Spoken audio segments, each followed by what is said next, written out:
I'm going to give you one more idea. They are our first round of hippies, like beatniks of the 1950s, who don't like the material world in which they're living. And these guys want meaning to their lives that are going to come from some kind of intellectual feeling, experience. So these guys are sons of wealth and a wealthy community. So Henry David Thoreau decides he's going to leave Boston, and he's going to rent a little cabin.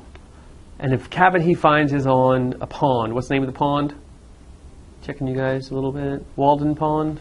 Heard of Walden Pond? Essays by Walden Pond, Henry David Thoreau. I have not read very far into them. I get a little bored. But what Henry David Thoreau does is he goes out and lives by himself at a cabin. Sounds nice. It's like people who want to walk the Appalachian Trail. It sounds great. I can see myself walking on the trail, but I couldn't do it for 4 months. This guy goes out and he lives in nature, breaking himself off completely from the material world of Boston. And he's just going to contemplate God's beauty, hoping that he grows God within himself. By the way, one of this larger movement here, and this is within the, I'm running into theology a little bit here, but it's the divine spark idea that Christians differ over. The divine spark group that he's from is the idea that God is within us and we have to grow God. God's not on the outside, he has to come to us, but God has created in us His presence, an ember that has to be blown on and cultivated, right, and grown. So Henry David Thoreau is going to do that by going to Walden.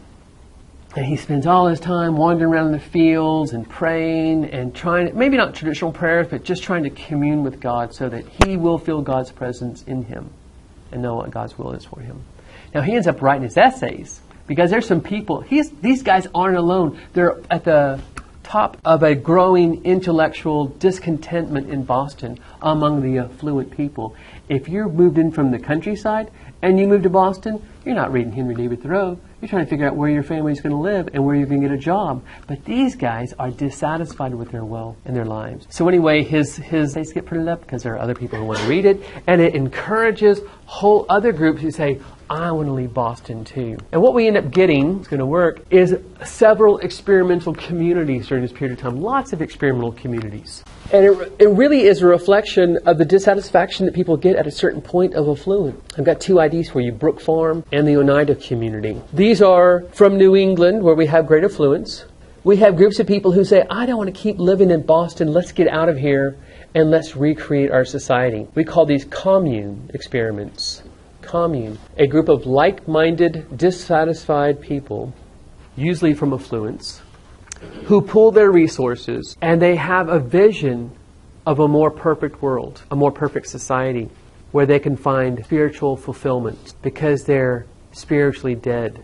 They have not discovered LSD yet, probably thank goodness, but they are crazy enough anyway that the people of Boston think these people are really weird. They are, some of them, well, they're living and raising their kids together. Some of them have a new role for women. They believe in communal ownership of things. Now, the Brook Farm is not as heavy on a traditional religious values, and they end up having new role for women to play. They share. But I'm going to come back to Brook Farm. Let me look at Oneida for a minute, the Oneida community. They end up embracing radical ideas about femininity and sexuality. They end up rejecting conventional society and conventional marriage. And they believe that a man and woman who fall in love with each other in the community can be romantic. And if a child is the product of that, then the community raises the child. They don't even necessarily raise the child. Now this sounds like hippies, right? Or something, some kind of experimental community that we might know in the 20th century, maybe even the 21st century.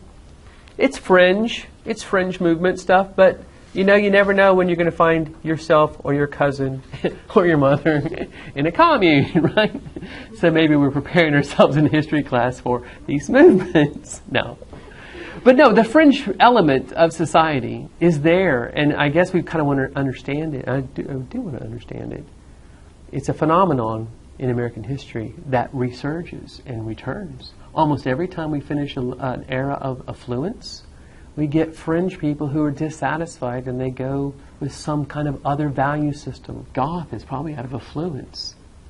Bohemians were out of affluence. Hippies were, the kids at Woodstock were all, their parents were affluent, and you would never think that because they're embracing such different lifestyles. All right. One more thing about Brook Farm and Oneida is ultimately they fail. They do not give the people what they want. Usually drama breaks out. Y'all know what drama is? Y'all know, I don't have to explain drama, do I? Drama is human, petty, well, it's human ego and human ideas, and, well, it's your ego, basically. Egos break out in these communities.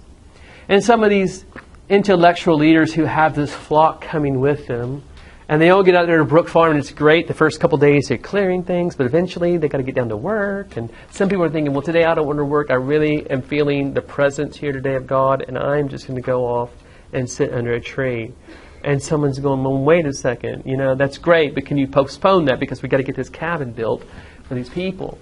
And so there's a conflict between actually living and material existence in the world that we're required to do, especially when you got winter coming in New England, right? This is not a good day to sit around and work on your spirituality. This is a good day to think about winter. Nathaniel Hawthorne, he visits the Brook community, and he's like, oh my word, these people are, this is no fun out there. There's all this friction between them. They don't get along. There's different cliques, and they're mad at each other, and people don't want to work. In other words, it's just the whole thing, and people just eventually leave, right? That's usually what happens with experimental communities, is they leave. And the personality behind them ends up either leaving too or having no followers, and it just kind of fades. Now, Robert Owen is a very interesting man from this period. Let me skip him for a minute. Just write down Robert Owen and go past him, because I want to go and talk about Ann Lee and Joseph Smith and some of these other movements that take place. Ann Lee is also in New England. Her followers are going to be from Boston and Connecticut and Rhode Island. And she is going to set herself up as the daughter of God, basically. And she is going to create it's within the Judeo-Christian background, right? It has the idea of a Yahweh God and Christianity. The idea of Messiah Jesus, who Yahweh God sent. But from there on is her own particular ideas. Now she is an urban-based group. She has a series of followers. And she is the one who is giving her followers the directions because she is directly in touch with God. And God is using her to bring His will to the people who are in her lives, I suppose. She sets up a corporation for her church. And when you enter her church, you sell all your possessions. And it becomes part of the church community. And she is over the church. And I've got a quick link here for, by the way, she founds what is called a Shaker Society of Christians. And she attracts people to her. She attracts people to her who are pretty dissatisfied with the lives they're living in Boston. She has some unusual requirements. She requires strict celibacy, no sexual activity among her people. I've got a picture of women over here. Women end up coming to Ann Lee for guidance, and they find fulfillment in this lifestyle, and they seem to be okay with this idea of celibacy. And this opens up all kinds of comments I could make to what degree women versus men would be willing to lead celibate lives, and what they find more important with regard to feelings and how they respond. But we have both men and women coming to this Shaker movement. Now, they're called Shakers because their worship moment is this big, organized, swirling dance. And that the whole purpose of this is to reach a point of spiritual ecstasy. Because remember, this is the whole group up. We want to feel, right? We want to feel something. And so they're rejecting the forms of spirituality in the churches they came from because they don't feel anything in those churches. This is not a new phenomenon in which we live in the modern period, right? We understand this concept of people wanting to feel and churches having to change to reflect new ideas and values. Usually somebody would fall down, and sometimes they would speak in tongues, and sometimes they'd have visions, and it's a movement. And lots of people come to it. But what I would like to submit to you is that there are numbers of people living in cities who are living unsatisfied lives, and this religious movement is something that is motivating to them. Now, someone who's more not urban-based but rural-based is going to be Joseph Smith. Joseph Smith is also a prophet of the age. He's from New York, upstate New York, rural New York. He grows up in an evangelical family. They're going to Sunday school at early ages. And the Sunday school movement in America starts during this period of time too, by the way. The 1820s is when we have the Sunday school movement. It's where we try to get more in-depth in spiritual training, potentially, and make it less an experience where you sit back and listen to a minister and sing songs and prayer, but you actually go more in-depth. But at any rate, around age 14, he has an important conversion experience, and he, as he will tell his wife later and then his followers later, he has a moment in which he is visited by the Archangel Gabriel, and I believe Jesus. And he's told that he's been picked out as a special prophet for God, and that he will be visited by the angel Moroni, who will bring to him a prophecy and a vision and truth, and it will be Joseph Smith who will be the one who expresses this to God's creation. Around age 20, after he's married, he tells his wife about this visitation and about the ongoing visitations he's having from the angel Moroni, and how what's being revealed to him through these revelations is there's things we never knew about. There's these, is it the 10 tribes?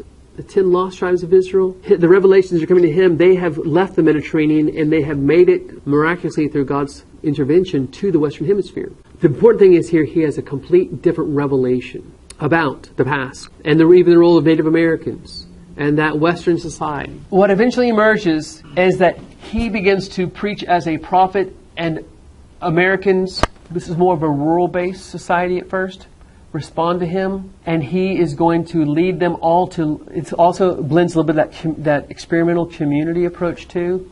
We're going to relocate ourselves. We're going to live together in a perfect society. That's the utopian vision is also at work here.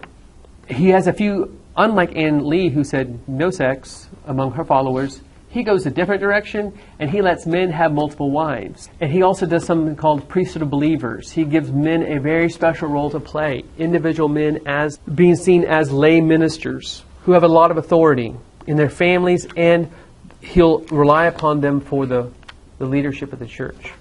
His community is seen to be blasphemous by the mainstream groups.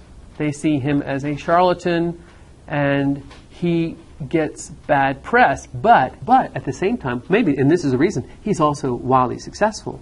And we have tens of thousands of families coming to him. And they decide they're going to leave New England and relocate out west to Ohio. And they get there, they try to set up a community there, but they run into havoc with the locals, and so they go up to Illinois. And in Illinois, he gets arrested for, the local police, they don't like him because the local communities don't like him. They arrest him for civil disobedience or disturbing the peace or something. And while he's being held in jail there, the local people who see him as a blasphemer, they go down and they pull him out. They don't crucify him, but they hang him. And Joseph Smith is hung in Liberty, Illinois, outside of a courthouse. And now his group of followers are convinced that the predominant Christian community of America is not going to accept his vision and him as a new prophet, and they need to go somewhere safe. And so they negotiate with the Mexican government.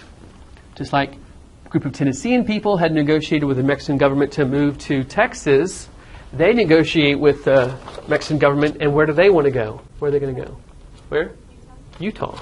And they negotiate to travel out, leaving here and going out to this area here around this great body of water called the Great Salt Lake. And the leader at this point in time is no longer Joseph Smith because he is dead. And I don't know if they took him with him or what. But Brigham Young. Brigham Young is the new leader. And he takes multiple thousands of Joseph Smith's followers who are now calling themselves the Latter-day Saints. And they travel out to the West. So we've got mainstream people like Charles Finney, answering the problems of the period, giving value to life, meaning to life, I guess you could say it's a pendulum swing from the Enlightenment to the Romantic movement. Robert Owen. Good video on Robert Owen. I think I'll just give you the last 10 minutes as a video because it does speak to this utopian visions, but this one's interesting because it has to do with industrialization and science and societies being recreated. Do you have any questions about, this is weird. This is hard to get our heads around all this, but I'm trying to bring it to you as best I can. It's not the world of politics, is it? that I've been mostly, or economics that I've been mostly focusing on. We've got America moving in a lot of different directions, don't we? Don't we have a society in flux and looking for different ways of doing things? You've got him, and his idea is to get rid of traditional religion and the marriage and independent ownership of land. So it's as we're facing both industrialization as it's coming to Europe and America, and we're dealing with lots of unhappy people after the Enlightenment and trying to figure out what's the purpose of life, etc. So it's a time of flux, and we're going to get a lot of different intellectual movements out of it. So hope that was helping make sense of that. We go through this a couple of times in American history.